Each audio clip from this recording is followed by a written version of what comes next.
सो optics में हम लोग आज स्टार्ट कर रहे हैं refraction of light.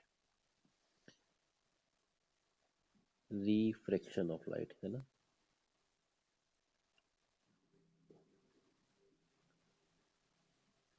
Refraction of light को सिंपल भाषा में हम बेंडिंग ऑफ लाइट भी कह देते हैं।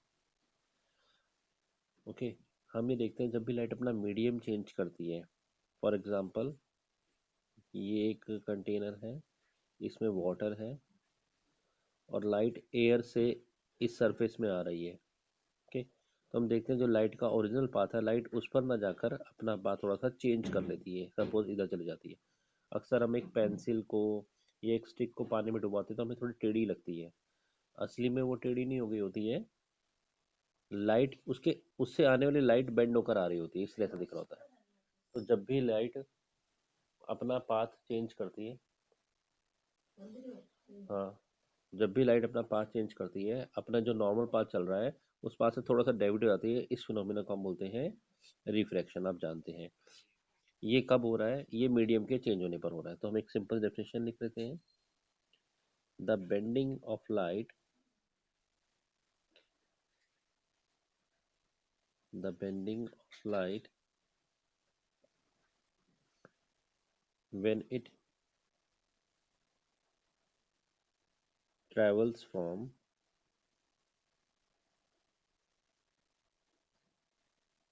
one medium to another। एक मीडियम से जब दूसरे मीडियम में लाइट ट्रेवल करती है तो जो उसकी बेंडिंग हो जाती है, उस बेंडिंग को हम क्या बोल रहे हैं, refraction. One medium to another, जब भी लाइट अपना मीडियम चेंज करेगी तो लाइट अपने नॉर्मल पाथ से बेंड कर जाएगी, उस बेंडिंग को ही हम नाम दे रहे हैं रिफ्रैक्शन। ओके,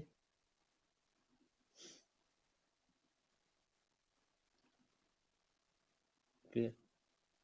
दूसरा सवाल हमारे मन में आता है, सर ये कॉज ऑफ बेंडिंग क्या है, आखिर लाइट क्यों मुड़ी, इसके पीछे क्या वजह है। What is the cause of bending, वजह क्या है, रीजन क्या है। तो हम रीजन बोलते हैं, main reason is the velocity of light. Reason क्या है, लाइट की वेलोसिटी। लाइट की वेलोसिटी डिफरेंट है डिफरेंट डिफरेंट मीडियम में। Velocity of light is the main cause, जो कि डिफर करती है, चेंज हो जाती है। Velocity of light changes from one medium to another. अच्छा जी, जब भी लाइट एक मीडियम से दूसरे मीडियम में जाती है, मीडियम टू अनदर, ठीक है, तो उसकी वजह से होता है। जैसे फॉर एग्जांपल लाइट की स्पीड एयर में या वैक्यूम में, पता है आप लोगों को, 3 × 10⁸ मीटर पर सेकेंड है। ठीक है, लाइट की speed, velocity of light in water थोड़ी और गिर जाती है, दैट इज 2.25 चेंज हो गई है, इंटू 10⁸ मीटर पर सेकेंड। ठीक है, velocity of light in glass थोड़ी और कम हो जाती है, 2 × 10⁸ मीटर पर सेकेंड। ओके, तो ये स्पीड में चेंज आ रहा है, तो इसकी वजह से लाइट हमें बेंड दिखाई देती है। ओके, अब बोलोगे नहीं सर समझ नहीं आ रहा ये कैसे होता है, स्पीड से समझ नहीं आ रहा, कंसेप्ट नहीं समझ, लाइट कैसे बढ़ गई। तो मैं और समझाता हूँ। इसको समझाने के लिए हम एक एग्जांपल समझते हैं। मान लीजिए यहाँ से ये एक बाउंड्री है, इस बाउंड्री के इस साइड में मिट्टी है, सॉइल है, कच्चा फर्श है, ठीक है, और इधर नीचे की तरफ सारा पक्का फर्श है, दिस इज कंक्रीट फ्लोर, पक्का फर्श है।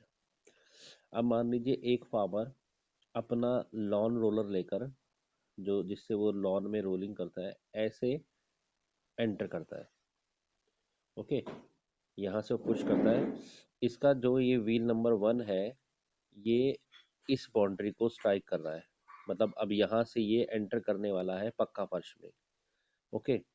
और अभी ये व्हील नंबर 2 जो है ये भी सॉइल में ही चल रहा है। तो हम क्या देखेंगे, जैसे ही ये लॉन्ग यहाँ एंटर करेगा तो व्हील नंबर 1, क्योंकि उसको फ्रिक्शन कम मिलेगा, थोड़ा फास्टर ट्रैवल करेगा। और अगर हम कुछ सपोज 1 सेकंड में बात करें तो इमेजिन कर लेते हैं कि व्हील नंबर 1 यहाँ पहुँच जाएगा, लेकिन व्हील नंबर 2 उसके साथ नहीं रह पाएगा, क्योंकि उसको फ्रिक्शन, उल्टे से समझ लो, उल्टे समझना तुम्हारे लिए शायद आसान रहेगा। ठीक है, उल्टे से समझना है तो उल्टा समझ लो, चलो उल्टा समझना है ऐसे समझ लो कि यहाँ पर ये बाउंड्री है और ये पक्का फर्श है और यहाँ से मिट्टी स्टार्ट हो रही है, सॉइल है, कच्चा कच्चा फ्लोर है। ठीक है, दिस इज सॉइल और वो सारा पक्का फ्लोर है। तो यहाँ से एक लॉन लेकर एक फार्मर एंटर करा। ठीक है, जैसे ही ये व्हील नंबर 1 सॉइल में एंटर करा, सॉइल ने इसको फ्रिक्शन लगाया, जबकि ये व्हील नंबर 2 अभी थोड़ी देर में एंटर करेगा। तो व्हील नंबर 1 अगर इतना डिस्टेंस चला, फ्रिक्शन ज़्यादा है, तो व्हील नंबर 2 इतने टाइम में, क्योंकि ये बाद में एंटर कर रहा है, व्हील नंबर 1 को फ्रिक्शन मिला, ये कम चला, लेकिन व्हील नंबर 2 कंपेरेटिव उतना नहीं चलेगा, है ना। व्हील नंबर 2 काफ़ी डिस्टेंस तक यहाँ ये इसको फ्रिक्शन मिला, इसको कम मिला, क्योंकि ये काफ़ी देर तक उसमें चल रहा था, तो यहाँ पहुँचेगा। तो ये जो लाइन है ये ऐसे नहीं आएगी, ये ऐसे आएगी। तो जो लाइट की रे ऐसे थी, ये अपने पास से थोड़ा सा डेविएट हो गई। दोनों एग्जाम्पल के लिए समझा रहा हूँ, ऐसा व्हील वाला कंसेप्ट नहीं है। तो लाइट जब एक सरफेस को स्ट्राइक करती है, एक सरफेस को, ये वेव ऑप्टिक्स में ज़्यादा क्लैरिटी आएगी। तो कुछ लाइट के पार्टिकल्स जो मीडियम में एंटर करते हैं ये अलग स्पीड पे चलते हैं, लेकिन ये जो दूसरे वाले लाइट के पार्टिकल्स हैं ये थोड़ा दूसरे मीडियम में चलते हैं, इनकी स्पीड अलग होती है। तो एज ए रिजल्ट थोड़ी सी उसकी बेंडिंग हो जाती है। ओके। तो मेन रीज़न क्या है इसके पीछे, द स्पीड ऑफ लाइट जो कि बदल जाती है, अलग अलग मीडियम में है। ठीक है। अच्छा। ओके। तो जैसे मैंने अभी आपको लिख के दिया कि एक मीडियम है हमारे पास एयर और वैक्यूम, जिसमें लाइट की स्पीड है 3 × 10⁻⁸मीटर पर सेकेंड। एक मीडियम है हमारे पास वाटर। ओके। इसमें लाइट की स्पीड है 2.25 × 10⁻⁸मीटर पर सेकेंड। ओके। और एक मीडियम है हमारे पास ग्लास, जिसमें लाइट की स्पीड है 2 × 10⁸मीटर पर सेकेंड। ठीक है, बिल्कुल ठीक बात है। अच्छा, कैसे कैसे मुड़ेगी, कहाँ मुड़ती है, उसके लिए हमें एक टर्म समझनी है, ऑप्टिकली रेयरर और ऑप्टिकली डेंसर। ओके। तो अगर आप इन दोनों को कंपेयर करें तो आप देख रहे हैं इसमें लाइट एयर में या वैक्यूम में फास्ट चल रही है, मॉलिक्यूल दूर दूर है, लाइट आराम से फास्ट चल पा रही है। इसमें लाइट थोड़ा स्लो चल रही है। तो ऐसा मीडियम जिसमें लाइट फास्ट चले उसको बोलते हैं ऑप्टिकली रेयरर मीडियम। मैं शॉर्ट में लिख रहा हूँ, पूरा लिख लीजिए।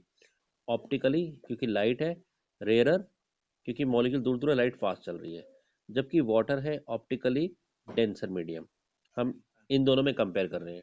लेकिन जब आप इन दोनों में कंपेयर करने लगोगे तो आप देखोगे सर लाइट इसमें फास्ट चल रही है और इसमें स्लो चल रही है, तो इन दोनों में वाटर हो गया ऑप्टिकली रेयरर मीडियम और ग्लास हो गया ऑप्टिकली डेंसर मीडियम। ओके। तो ये कंपैरिजन में होता है, फिक्स नहीं होता कि हमने एक को टैग लगा दिया कि वाटर हमेशा रेयरर रहेगा, नो। जब हम दो मीडियम की बात करेंगे तो ऐसा medium, the medium in which, optics word हमने लाइट के लिए लगाया है, ठीक है ना, the medium in which light travel faster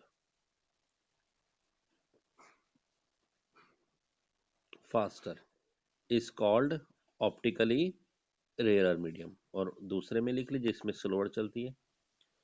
okay. Optical density mass density से अलग अलग होती है। ऑप्टिकल डेंसिटी मास डेंसिटी से अलग अलग होती है। क्या मतलब, ज़रूरी नहीं है जो चीज़ ऑप्टिकली डेंसर हो उसकी मास डेंसिटी भी ज़्यादा हो। मैं दोबारा बोलता हूँ, ऑप्टिकल डेंसिटी एक अलग टर्म है, ऑप्टिकल डेंसिटी एक अलग टर्म है, is different from mass density अलग टर्म है। डिफरेंट फ्रॉम मास डेंसिटी, आप ये मत सोचना ये मत सोचना कि जिसकी ऑप्टिकल डेंसिटी ज़्यादा है उसकी मास वाइज डेंसिटी भी ज़्यादा है ना, ऐसा नहीं है।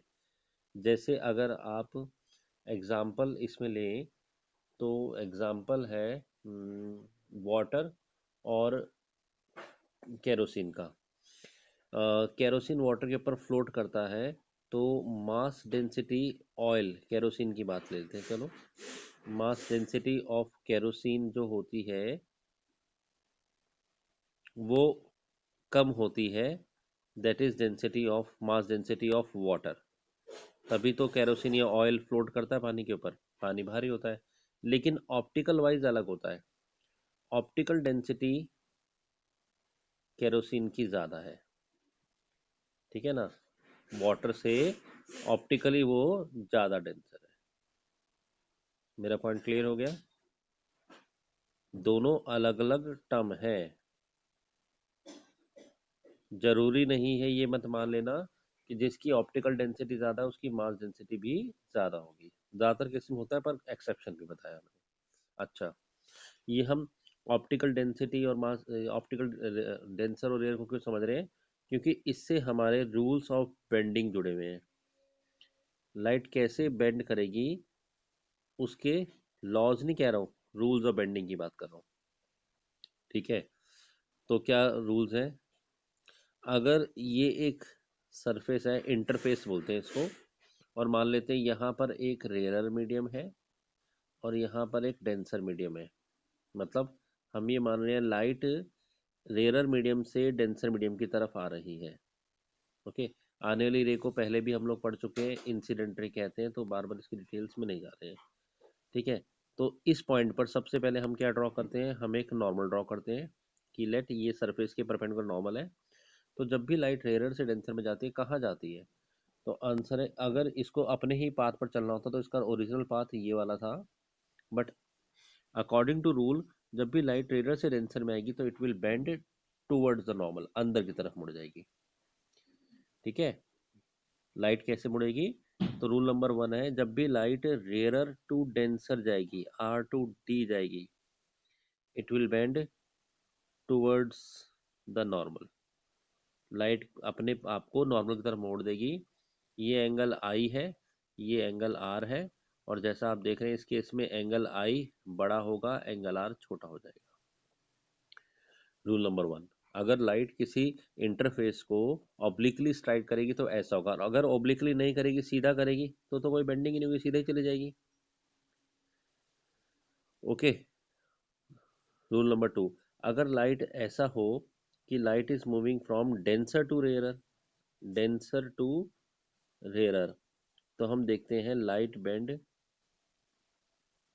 Away from normal. तो लाइट नॉर्मल से अवे बेंड कर जाती है, दिखाते हैं उसको डायग्राम में कैसे। अगर लाइट डेंसर से रेयर जा रही है, मान लो ये डेंसर मीडियम है, मान लो वाटर है एग्जाम्पल तौर पर, और लाइट वाटर से बाहर निकलकर एयर में जा रही है रेयर मीडियम में, इस पॉइंट पर लाइट ने स्ट्राइक किया। ओके, डेंसर से रेयर में जा रही है, जाना था ओरिजिनली इस पाथ पर, अगर ये मीडियम नहीं आता तो लाइट ऐसे ही जाती, बट अब ये क्या करेगी, अब रेयर मीडियम आते ये और अवे, ये नॉर्मल है, नॉर्मल इससे दूर जाएगी, तो it will go like in this path. Okay, clear. और एंगल ऑफ रिफ्रैक्शन ये वाला एंगल होगा, जो कि इस केस में एंगल आई छोटा हो जाएगा, एंगल आर बड़ा हो जाएगा। तो रेयरर और डेंसर हम इसीलिए पढ़ रहे थे।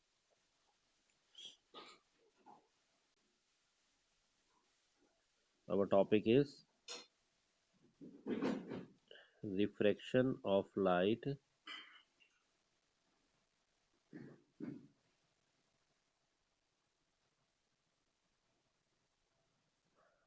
through a rectangular glass slab, rectangular glass slab। Okay, अगर लाइट एक रेक्टेंगुलर ग्लास स्लैब से पास होगी तो उसका रिफ्रैक्शन कैसे दिखाएंगे। यहाँ मैं बता दूं, हम ग्लास स्लैब को साइड से देख रहे हैं, टॉप से देख रहे हैं। मान लो तुम्हारे घर में एक टेबल है, टेबल के ऊपर शीशा रखा है, तो शीशे को ऊपर से मत देखो, साइड से देखना। तो हम साइड यानी कि उसकी थिकनेस को ऑब्जर्व कर रहे हैं। कि अगर ये एक ग्लास स्लैब है, ठीक है, तो डायग्राम में बड़ी थिकनेस दिखा रहा हूँ पर छोटी सी थिकनेस है टी, इससे लाइट कैसे कैसे बेंड करेगी। Getting my point? तो दो पूरा डायग्राम आने के लिए यहाँ स्पेस ले लेते हैं और let us draw a rectangular glass slab.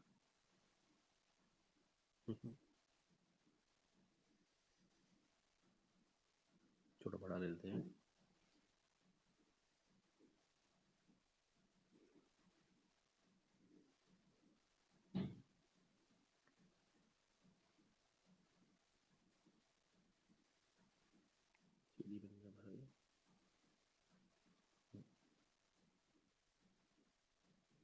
This is a rectangular glass slab जिसको हम साइड से देख रहे हैं, ये इसकी थिकनेस है, ये ग्लास है, यहाँ बाहर एयर है जो कि एक रेयर मीडियम है, ये ग्लास है और फिर यहाँ पर एयर है, मतलब लाइट ऊपर की तरफ से घुसेगी, ग्लास में एंटर करेगी, फिर थोड़ा सा ग्लास के अंदर चलेगी, हम साइड से देख रहे हैं, और फिर वहां से बाहर एयर में आएगी, मतलब रेयर से डेंसर में और डेंसर से रेयर में आएगी। दो बाउंड्री है यहाँ पर, एक है एयर ग्लास, एक है ग्लास एयर, ठीक है, दो इंटरफेस ही बोलते हैं उसको। चलिए डायग्रामेटिकली बनाते हैं। तो लाइट सपोज यहाँ से इधर स्ट्राइक करती है ऑब्लिकली, ठीक है, और यहाँ पर स्ट्राइक करते हैं सबसे पहले, जो कि लाइट एयर से ग्लास में यानी कि रेयर से डेंसर मीडियम में जा रही है। हम इस पॉइंट पर एक नॉर्मल ड्रॉ कर लेते हैं रेफरेंस के लिए। दिस इज अवर नॉर्मल, तो टेढ़ा हो गया, दिस इज द नॉर्मल, ठीक है। अब लाइट की रे एयर टू ग्लास जा रही है, कहाँ को बेंड करेगी, तो हम जानते हैं it will bend towards the normal, अपने जिस पाथ पे जाना था उस पर ना जाकर it will bend towards the normal. थोड़ा सा नॉर्मल दोबारा बना दे,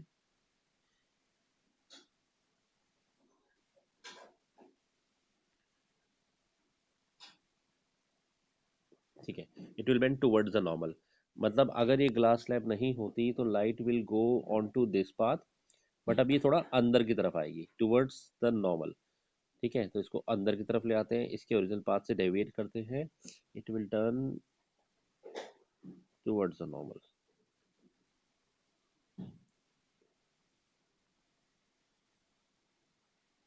गो लाइक दिस पाथ, ठीक है।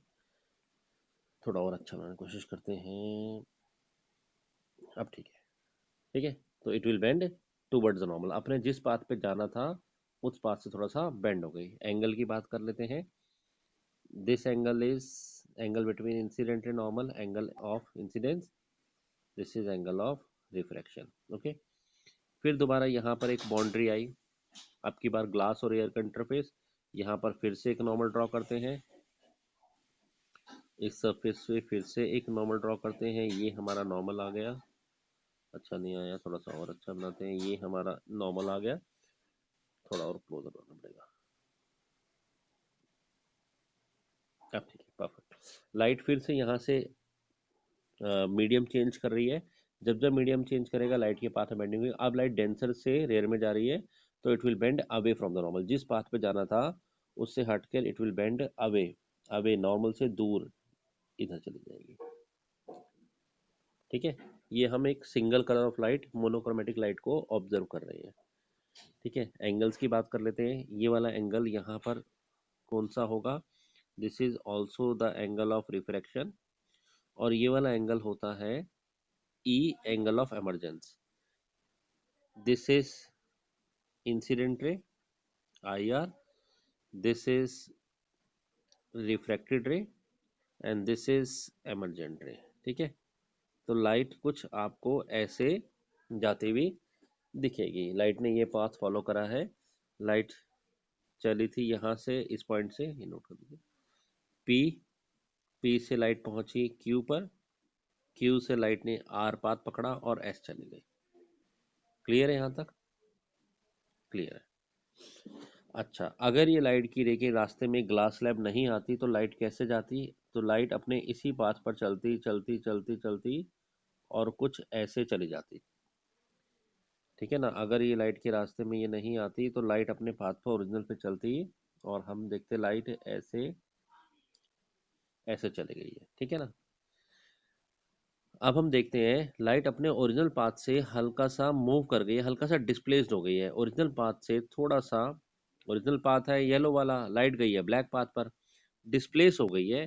ये जो डिस्प्लेस्ड हुई है लाइट की, या ये दोनों के बीच में जो परपेंडिकुलर डिस्टेंस होता है, अगर मैं यहाँ से एक परपेंडिकुलर डाल के दिखाऊं, ये वाला पैरेलल चले गई है उसके, ये हल्का सा डिस्प्लेस्ड हो गई है पर पैरेलल गई है। जो पैरेलल डिस्टेंस होता है इसको हम बोलते हैं लेटरल डिस्प्लेसमेंट।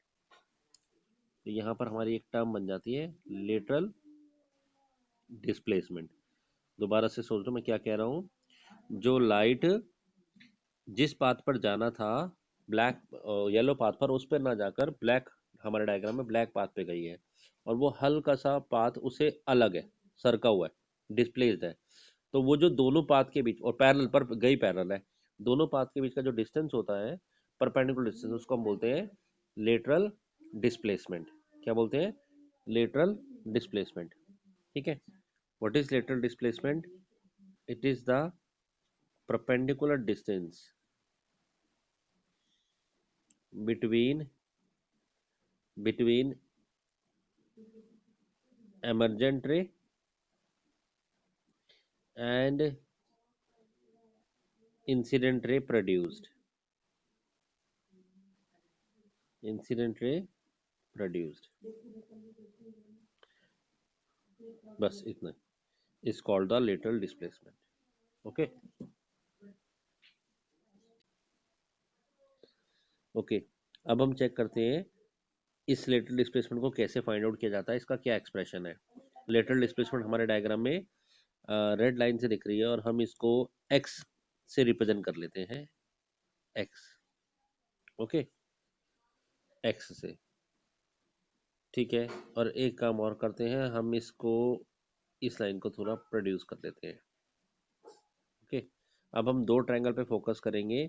एक ट्रायंगल हम ले रहे हैं Q R T, T point, T तो ऑलरेडी है हमारा एक एक्सप्रेशन, तो क्यू आर पी है।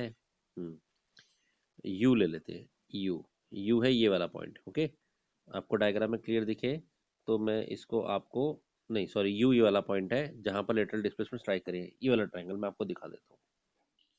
ये ये ये वाला ट्रायंगल, हम इसको अलग से बाहर फिलहाल बना लेते हैं। ये है आपका क्यू पॉइंट। ओके, और ये है आपका आर, और यहाँ से एक परपेंडिकुलर है, ये इस पॉइंट को मैंने यू लिया है। ठीक है, क्लियर। ये वाला एंगल आप बता सकते हैं कितना होगा, ये जो बीच का एंगल है। मैं आपको एक चीज बता दूं दोबारा से, ये वाला एंगल है आई, ये छोटा सा एंगल है आर, तो मैं आपसे भी बीच वाला छोटा सा एंगल पूछ रहा हूँ, बता सकते हैं कितना होगा?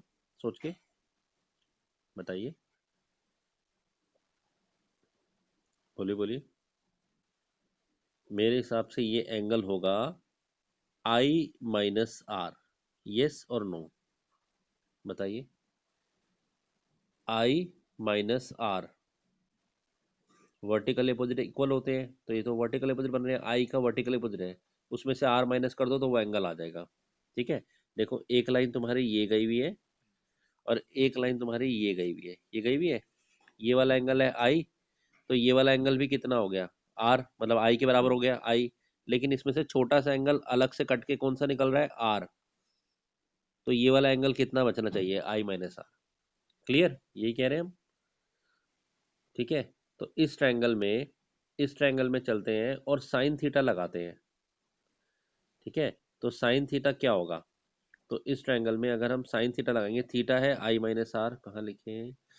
यहाँ लिख लेते हैं बाद में, चलो अभी यहाँ लिख लेते हैं, बाद में हटा देंगे। Sine theta that is i minus r is perpendicular, ये रहा एंगल के सामने वाला परपेंडिकुलर, जिसको हमने एक्स से रिप्रेजेंट किया था, लेटरल डिस्प्लेसमेंट जो हम निकाल रहे हैं, अपॉन हाइपोटेन्यूज। हाइपोटेन्यूज 90 के सामने वाली साइड होती है, that is Q are, fixed है, एक्स अपॉन में क्यू आर। बोलो, clear doubt? Sine theta is perpendicular upon hypotenuse. हाँ जी, क्लियर, क्या डाउट है? क्लियर है?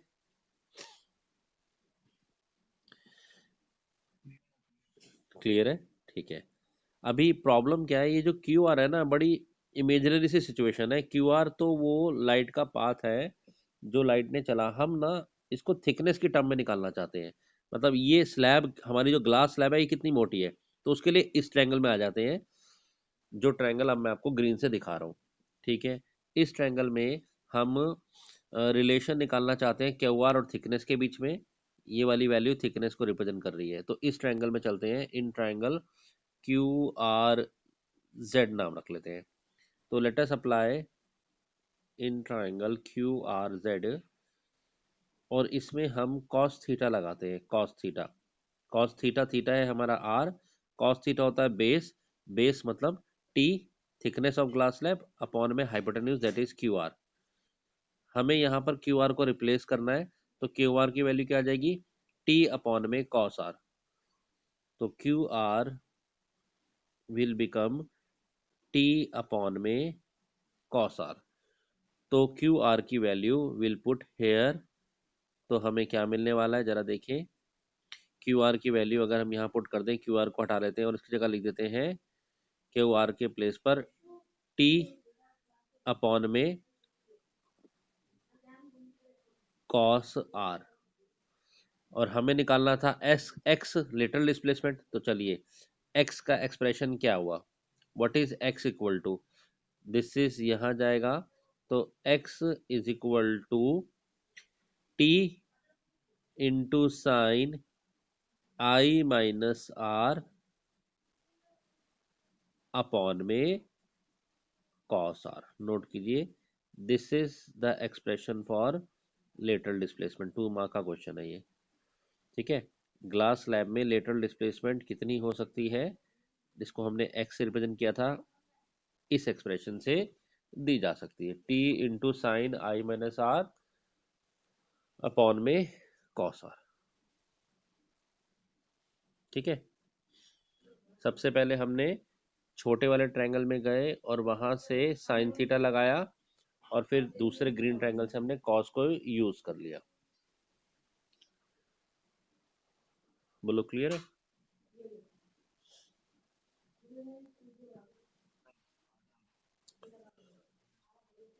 जैसा कि यहाँ से दिख रहा है, एक्स टी पर डिपेंड कर रही है, तो हम यहाँ से ये दो एक्सप्रेशन से निकल के आया है कि lateral displacement depends on, depends on, पहला टी यानी कि थिकनेस ऑफ ग्लास स्लैब।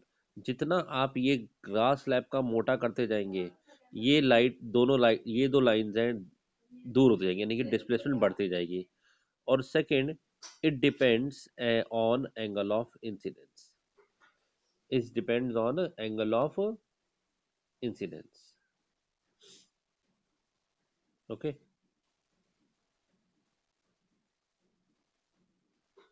दो फैक्टर पे डिपेंड करती है। और एक बात सुनिए,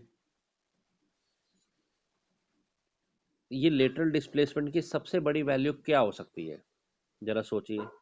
ये x की सबसे बड़ी वैल्यू क्या हो सकती है। ये वैल्यू जब सबसे बड़ी होगी तो वो ये हो सकती है जब डिनोमिनेटर सबसे छोटा हो जाए ऑलमोस्ट, और न्यूमरेटर सबसे बड़ा हो जाए। ठीक है ना, अगर न्यूमरेटर सबसे बड़ा हो जाए और डिनोमिनेटर सबसे छोटा हो जाए तो वो ऐसा हो सकता है। तो न्यूमरेटर में तो आ रहा है ये साइन थीटा, और कॉस थीटा सबसे छोटा जीरो पर होता है। तो अगर ये वाली वैल्यू ऑलमोस्ट जीरो नहीं होनी पर अप्रोच टू जीरो हो जाए, और ये वाली वैल्यू ऑलमोस्ट 90 पे चली जाए, 90 पर, तो सोचो ऊपर रह गया x is equal to t into sine 90। Suppose ऊपर इस तरह से वैल्यूज एडजस्ट हो गई कि ऑलमोस्ट जीरो पे चले, ये नीचे वैल्यू ऑलमोस्ट एग्जैक्टली जीरो नहीं करनी है, तो फिर वो इनफाइनाइट हो जाएगी। तो ऐसे केस में साइन 90 1 होता है। तो मैं आपको ये कहना चाह रहा हूँ कि मैक्सिमम से मैक्सिमम लेटरल डिस्प्लेसमेंट टी के इक्वल हो जाती है, किसके, थिकनेस ऑफ ग्लास स्लैब। किसी भी हाल में थिकनेस ऑफ ग्लास स्लैब से ज़्यादा लेटरल डिस्प्लेसमेंट नहीं हो सकती, मैक्सिमम डिस्प्लेसमेंट इतनी हो सकती है। नोट कर। Okay, so next topic is laws of refraction. जब भी लाइट बेंड करती है तो उस बेंडिंग के कुछ नियम होते हैं। ऐसे नहीं कि लाइट कितना भी कहीं भी कुछ भी कैसे मुड़ जाएगी, ऐसा नहीं है, है ना। उनके कुछ नियम है, कुछ लॉज है, जिनको हम लॉज ऑफ रिफ्रैक्शन बोलते हैं। क्या लॉज है? पहला लॉ तो बड़ा कॉमन है, आप लोग जानते ही हैं, द इंसिडेंट रे, रिफ्रैक्टेड रे, यहाँ मैं वर्ड यूज कर रहा हूँ रिफ्रैक्टेड, रिफ्लेक्टेड नहीं, and normal, all lie in the same plane, all lie in the same plane at the point of incidence। ये आप लोगों ने बहुत बार सुना है, पढ़ा है, ठीक है ना। एक ही प्लेन में लाई करते हैं, जैसे अभी मैं लिख रहा हूँ जो भी, वो सारा बोर्ड के प्लेन में ही लिख रहा हूँ।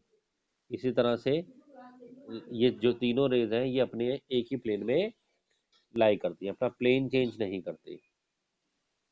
ओके, एक बात। सेकंड सेकंड लॉ क्या है इसमें? सेकंड लॉ बड़ा पॉपुलर है, जिसपे हमारे ज़्यादातर न्यूमेरिकल भी बेस्ड होते हैं, ठीक है, जो अलग से पूछा था, that is known as Snell's law. सुना होगा आपने नाम, स्नेल्स लॉ। स्नेल्स लॉ बोलता है the ratio of sine of angle of incidence to sine of angle of refraction is a constant, constant for a given pair of media. Note करो, भी समझा रहा हूँ, given pair of media. Sine I upon में sine r हमेशा क्या होता है, एक कांस्टेंट होता है for a given pair of media, ठीक है। और ये जो कांस्टेंट वैल्यू होती है ना, यही मीडियम का रिफ्रैक्टिव इंडेक्स होती है, and this constant is nothing but known as refractive index of the medium.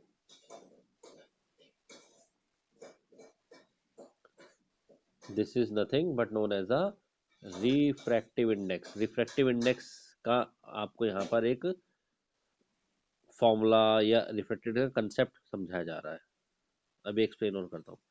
तो according to Snell's law, the ratio of sine of angle of incidence to sine of angle of r is a constant। तो हम बात कर रहे थे Snell's law की। ओके, Snell's law क्या बोलता है? स्नेल्स लॉ बोलता है कि जी ratio of sine of i upon sine of r, ये जो रेशियो होता है, ये जो रिजल्ट आता है इनकी वैल्यू जानने के बाद, वो वैल्यू या वो रिजल्ट एक कांस्टेंट वैल्यू आती है। उस कांस्टेंट को हम रिफ्रैक्टिव इंडेक्स न्यू के साइन से रिप्रेजेंट कर रहा हूँ, ऑफ मीडियम के नाम से भी जानते हैं। इसको समझाने के लिए मैं आपको एक एग्जांपल दे रहा था कि मान लीजिए ये एक ग्लास स्लैब है, इस पर आपने लाइट को स्ट्राइक किया यहाँ पर, ठीक है, एक सिंगल कलर ऑफ लाइट है, इसने कुछ एंगल ऑफ इंसिडेंस बनाया, एज अ रिजल्ट कुछ एंगल ऑफ रिफ्रैक्शन बनाया। आपने ये वैल्यूज दोनों मेजर करी, मान लो आपने साइन आई कोई एंगल बना होगा, कुछ तो होगा, एंगल की वैल्यू 40 होगी, 30 होगी, कुछ होगी। ऐसे ही साइन आर की कोई वैल्यू निकाली, दोनों को मतलब रीड करा, और इसकी कोई वैल्यू निकाली, सपोज मान लेते हैं वैल्यू आई 1.5, ठीक है, आपने साइड में रख के लिख लिया। फिर आपने इस एक्सपेरिमेंट को दोबारा कंडक्ट किया, अब की बार आपने आई और आर को चेंज कर दिया, अब की बार आपने लाइट को किसी दूसरे एंगल पे फॉल कराया, ठीक है ना। दोबारा बना लेते हैं, सपोज अब की बार आपने लाइट को इस एंगल पर फॉल कराया, नया आई और नया आर आपको मिल गया। फिर आपने आई और आर की मेजरमेंट की, वैल्यूज देखा क्या है, उनको मेजर किया, और फिर आपने जो नई वैल्यू आई की और नई वैल्यू आर की डाली, उसको रखा फॉर्मूला में, और फिर उसका रेशियो निकाला, आपने देखा अभी भी रिजल्ट 1.5 आया, जो पिछली बार भी आया था। फिर आपने दोबारा से आई और आर चेंज कराए, और ऐसा एक्सपेरिमेंट कई बार किया, आपने हर बार क्या पाया, आई और आर का रेशियो, साइन आई और साइन का रेशियो क्या आता है, 1.5। और इस रेशियो से जो रिजल्ट आया है उसको हमने रिफ्रैक्टिव इंडेक्स ऑफ मीडियम, मतलब इस केस में अगर ग्लास की बात करूँ तो ग्लास का रिफ्रैक्टिव इंडेक्स है, ठीक है। तो स्नेल्स लॉ हमें रिफ्रैक्टिव इंडेक्स के बारे में बता रहा है। Refractive index basically light bending capacity भी होता है। तो refractive index of medium, refractive index of medium क्या होता है, मीडियम की लाइट को बेंड, इसको हमने सिंबल दिया है न्यू का। ओके, ये क्या है? The light bending ability, the light bending ability of medium. कोई मीडियम लाइट को कितना बेंड कर सकता है, उसकी क्या एबिलिटी है, उसको हम उसका रिफ्रेक्टिव इंडेक्स बोलते हैं। जैसे तुम लोगों ने सुना हुआ है, डायमंड का रिफ्रेक्टिव इंडेक्स सबसे ज़्यादा होता है 2.42। इसका मतलब डायमंड अपने ऊपर पड़ने वाली लाइट को सबसे ज़्यादा बेंड करता है। एयर का ऑलमोस्ट 1 है, तो एयर ऑलमोस्ट सीधा आने देती है, लाइट को बेंड नहीं करती। डायमंड लगभग 2.5 गुना मोड़ देता है। और ये निकाला कैसे जाएगा रिफ्रेक्टिव इंडेक्स? स्नेल्स लॉ हमारी हेल्प करे ना। तो स्नेल्स लॉ के हिसाब से रिफ्रेक्टिव इंडेक्स जिस भी मीडियम का है, जहां मीडियम मतलब जिसमें लाइट ट्रैवल कर रही है, वो साइन आई अपॉन साइन आर, इससे निकाला जाएगा रिफ्रेक्टिव इंडेक्स मीडियम का। ठीक है, ओके। इसको एक तरीके से और निकाला सकता है, सी अपॉन वी, वेयर सी क्या है? Speed of light in air और वैक्यूम, और वी क्या है? स्पीड और velocity of light in the medium. ठीक है, तो रिफ्रैक्टिव इंडेक्स के दो फॉर्मूलेस हमारे पास निकल कर आए। सी क्या स्टैंड करता है? Speed of light in air और वैक्यूम, और वी क्या है? Velocity light in medium. आगे आगे बात सुनिए। Velocity of light lambda into frequency भी होता है। ठीक है, और यहाँ भी ये लैम्डा इनटू फ्रीक्वेंसी होगा। ये लैम्डा एयर में है अगर हम यहाँ मान लें, और यहाँ मीडियम में है। फ्रीक्वेंसी, एक बात ध्यान रखिए, चेंज नहीं होती। मीडियम के चेंज होने पर फ्रीक्वेंसी सेम चेंज नहीं होती, इसलिए मैंने फ्रीक्वेंसी पे अलग साइन नहीं लगाया। तो तीसरा फॉर्मूला निकल के आया, लैम्डा एयर अपॉन में लैम्डा मीडियम। ठीक है, तो तीन फॉर्मूले रिफ्लेक्टिव इंडेक्स के हैं, sine a by sine r, wavelength in air upon में वेवलेंथ इन मीडियम, और स्पीड पर भी। और फ्रीक्वेंसी मीडियम की ये भी नोट कर लेना, frequency not change, no change with change in medium. हाँ, वेवलेंथ में चेंज आएगा, बिल्कुल आएगा। स्पीड में चेंज आएगा, लेकिन फ्रीक्वेंसी में, क्योंकि फ्रीक्वेंसी सोर्स की प्रॉपर्टी है। सोर्स का, जिस सोर्स ने लाइट को बनाया है उसी की प्रॉपर्टी है, उसको हम चेंज नहीं कर सकते। नो चेंज, ठीक है, इन फ्रीक्वेंसी। क्लियर यहाँ तक का? आगे सुनिए। रिफ्रैक्टिव इंडेक्स यानी कि लाइट बेंडिंग कैपेसिटी काफ़ी इंपॉर्टेंट टर्म है, और ये दो तरीके से हम डिफाइन कर सकते हैं। एक होता है हमारा absolute refractive index, absolute refractive index क्या होता है? किसी मीडियम का refractive index with respect to air, note करते हैं, the refractive index, the refractive index of a medium with respect to air और vacuum is called absolute refractive index. मतलब light कहाँ से आ रही है? एयर से, और कहाँ जा रही है? मीडियम में, तो उसको बोलते हैं एब्सोल्यूट रिफ्रैक्टिव इंडेक्स। तो ऐसे लिखेंगे, या सिंपली आप ऐसा लिख देंगे। क्या मतलब है? लाइट एयर से आ रही है, मीडियम में जा रही है, तो रिफ्रैक्टिव इंडेक्स मीडियम का निकाल रहे हैं विद रिस्पेक्ट टू एयर, या सिंपली ऐसा लिख दिया। ठीक है, और इसका फॉर्मूला सी अपॉन वी, मतलब मीडियम की वेलोसिटी डिनोमीटर में लिखी जाएगी। ठीक है, दूसरा होता है इसमें relative refractive index, relative refractive index. ज़रूरी नहीं है हमेशा लाइट एयर से ही जाए। जैसे मान लीजिए एक पानी का ग्लास है, और उसमें वाटर, यहाँ पर सारा वाटर पड़ा हुआ है, और यहाँ हमने कॉइन डाल दिया, और हम बाहर से उस कॉइन को ऑब्जर्व कर रहे हैं, देखना चाहते हैं। ठीक है ना, हम यहाँ से कॉइन को ऑब्जर्व कर रहे हैं, देखना चाह रहे हैं, तो हमें कॉइन से लाइट पहले वाटर में आएगी, और वाटर से ग्लास में फिर बाद में एयर आएगी। तो वाटर और ग्लास में लाइट फ्लो कर रही है, तो हम लाइट वाटर से ग्लास में जा रही है, तो वाटर एक मीडियम और दूसरा ग्लास, बाद में एयर आएगा ना। तो जब किसी मीडियम का रिफ्रैक्टिव इंडेक्स जैसे कि ग्लास का विद रिस्पेक्ट टू वाटर निकाला जा रहा है अनदर से, तो वो होता है रिलेटिव। एब्सोल्यूट में विद रिस्पेक्ट टू एयर और वैक्यूम निकाला जाता है।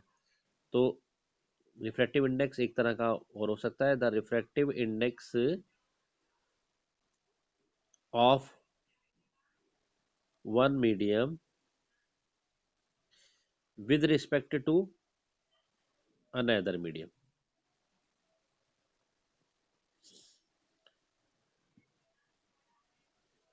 उसको हम क्या बोलते हैं? Relative refractive index. ठीक है, रिलेटिव रिफ्रैक्टिव इंडेक्स किसी मीडियम नंबर टू का विद रिस्पेक्ट टू वन का फॉर्मूला रहेगा velocity of light in medium number one upon in to.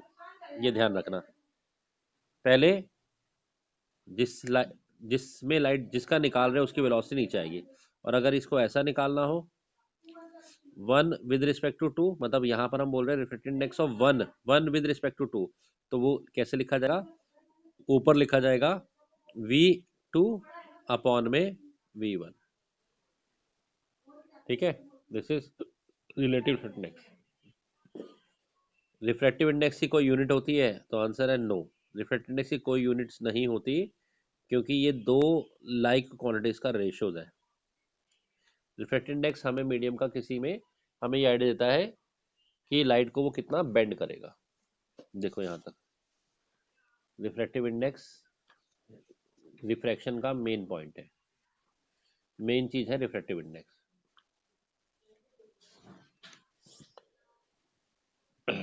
ठीक है, रिफ्रैक्टिव इंडेक्स क्लियर हो गया?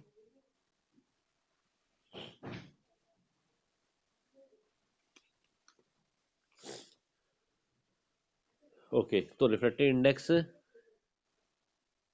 दोबारा से बता दूं, साइन आई upon sine R, Snell's law से भी निकाल सकते हैं। रिफ्रैक्टिव इंडेक्स अगर आप किसी मीडियम के निकाल रहे हैं, विद एब्सोल्यूट की बात कर रहा हूँ, तो ऊपर speed of light in air और वैक्यूम अपॉन में वेलोसिटी लाइट मीडियम, और तीसरा वेवलेंथ इन एयर अपॉन में वेवलेंथ इन मीडियम से भी निकाला जा सकता है। ये सारे फॉर्मूले हैं रिफ्रैक्टिव इंडेक्स निकालने के। क्लियर? बोल देता हूँ, ये आप लोग करके दिखाइए। हाँ जी, एक न्यूमेरिकल है, आपको कैलकुलेट करनी है, फाइंड करनी है speed and wavelength. Find speed and wavelength of light, first part in glass, second part आपको ये करना है इन एयर, दोनों के लिए करना है, इन ग्लास और in air, when light waves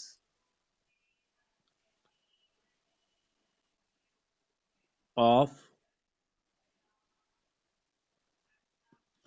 frequency 6 into 10 raised to power 14 hertz,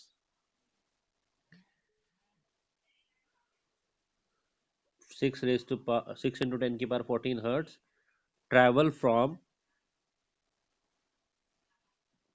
travel from air, A short में लिख रहा हूँ, टू ग्लास, और आपको जो गिवन है वो रिफ्रैक्टिव इंडेक्स ग्लास का गिवन है, दैट इज 1.5।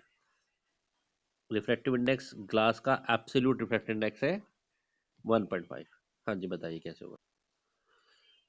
आपको स्पीड और वेवलेंथ निकालने लाइट की ग्लास में, डाटा गिवन है। ठीक है, चलो लेट्स सी। सबसे पहले ग्लास की बात कर ले। चलो ग्लास की बात करते हैं।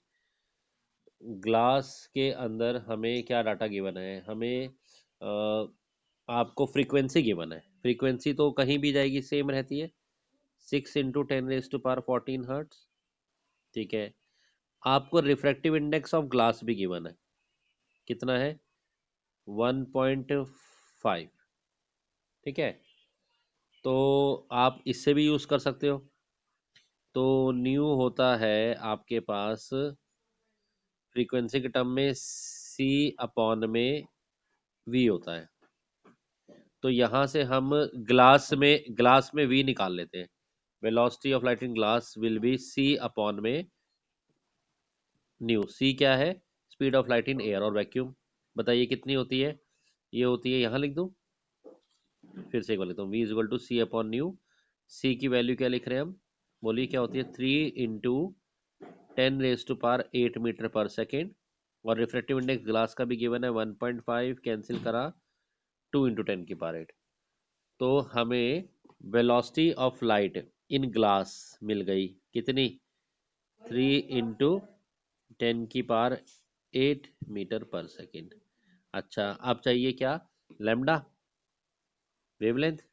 तो हमारे पास फॉर्मूला है velocity v is equal to lambda into frequency, oh sorry 2 आया था, वेलोसिटी होता है लैम्डा इंटू फ्रीक्वेंसी। अब रह गया लैम्डा, तो लैम्डा ग्लास के लिए लगा रहे हैं ये हम पूरा, is equal to velocity of light in glass upon frequency. तो वेलोसिटी कितनी आई आप लोगों के पास, 2 × 10⁸ और अपॉन में फ्रीक्वेंसी कितनी थी, 6 × 10⁻14। ठीक है, ये कैंसिल हो गया, 1/3, 1/3, और ये आ गया नीचे 6। ठीक है, तो ये कितना आया, कहाँ स्पेशली यहाँ ले लेते ऊपर, तो है 1/3 इंटू नीचे की तरफ कितना है, 10⁻6 आ गया है ना, ऊपर ले जाओगे तो 10⁻−6, इसको सॉल्व करोगे तो आएगा 1/3, 1/3 कितना होता है जी, 1/3 0.33 हो गया, 0.33, और 0.33 करेंगे तो 3.33 इंटू 10⁻, साइंटिफिक फॉर्म में देते हैं -7 मीटर। और तुम्हें याद होगा ज़्यादातर तुम्हें विजिबल लाइट में जब मैंने लिखवाया था, तो मैंने लिखवाया था तुम्हें 4000 एंगस्ट्रॉम से लेकर 7000 एंगस्ट्रॉम तक होती है वेवलेंथ, यानी कि 4 × 10⁻⁻7 से लेकर 7 × 10⁻⁻7, उसी ऑर्डर में आनी चाहिए, ये चीज़ें भी देख लिया करो। ओके, तो ये वेवलेंथ मीटर में हमारे पास आ गई। ओके, अब इसका दूसरा पार्ट आप लोग खुद करिए, कर सकते। नेक्स्ट छोटा सा टॉपिक हो रहा है, that is principle of reversibility of light, principle of reversibility of light. ये क्या है जी, principle of reversibility of light? ये प्रिंसिपल कहता है कि मान लो जी यहाँ से एक लाइट का सोर्स है, ये चला, ये लाइट यहाँ पर आई, और इसके रास्ते में सामने यहाँ पर एक मिरर है। चलो जी ठीक है, लाइट मिरर से क्या होगा, लाइट ऐसे मुड़ जाएगी। ठीक है, मान लेते हैं इस पॉइंट पर जाकर लाइट का मीडियम चेंज हुआ और लाइट यहाँ से यूँ मुड़ गई। ओके, फिर क्या हुआ, यहाँ पर हमने कोई और ऐसा कोई मिरर रखा है, और फिर लाइट यहाँ से यहाँ मुड़ गई, ऐसे कई बार रिफ्लेक्शन रिफ्रैक्शन हुआ। लेकिन ये जो फाइनली क्या करा हमने, यहाँ से लाइट को जब वापस बिल्कुल एक मिरर की हेल्प से बिल्कुल वापस सीधा गिराया 90 पर, और लाइट बिल्कुल वापस यहाँ से उल्टा सीधा गई, जिस डायरेक्शन में आई थी उसी डायरेक्शन में वापस भेजा, तो हम देखते हैं लाइट अपने पूरे पाथ को ट्रेस करते यहीं पहुंच जाती है। अगर लाइट की एक रे को कई बार मल्टीपल रिफ्लेक्शन और रिफ्रैक्शन कराया, लेकिन फाइनल जो पाथ है, फाइनल जहां पहुंची, वहां से हमने बिल्कुल उसको रिवर्स कर दिया, उल्टा कर दिया, तो हम देखते हैं लाइट अपना पूरा का पूरा पाथ फॉलो करते हुए, ऐसे नहीं है, उसी पाथ पे चलते हुए वापस उसी जगह पर पहुंच जाते हैं, मतलब जिन जिन एंगल से आगे आ रही थी उन्हीं एंगल से वापस उल्टा चलती पहुंच जाती है। इस पिक्चर को बोलते हैं रिवर्सिबिलिटी ऑफ लाइट। स्टेटमेंट लिख लेते हैं 1 मार्क्स में, और इसका क्या एप्लीकेशन है वो समझते हैं। ठीक है, according to this principle, when final path when final path of a ray of light when final path of ray of light after many number of reflections and refractions is reversed is reversed, the ray retraces its path।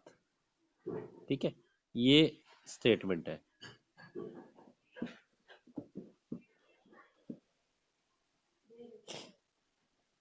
When final path of ray of light, जो finally जहाँ पहुंची, बहुत सारे reflection के बाद जब हमने उसको रिवर्स कर दिया तो लाइट अपना उसी पाथ को रिट्रेस करके वहीं पहुंच जाती है।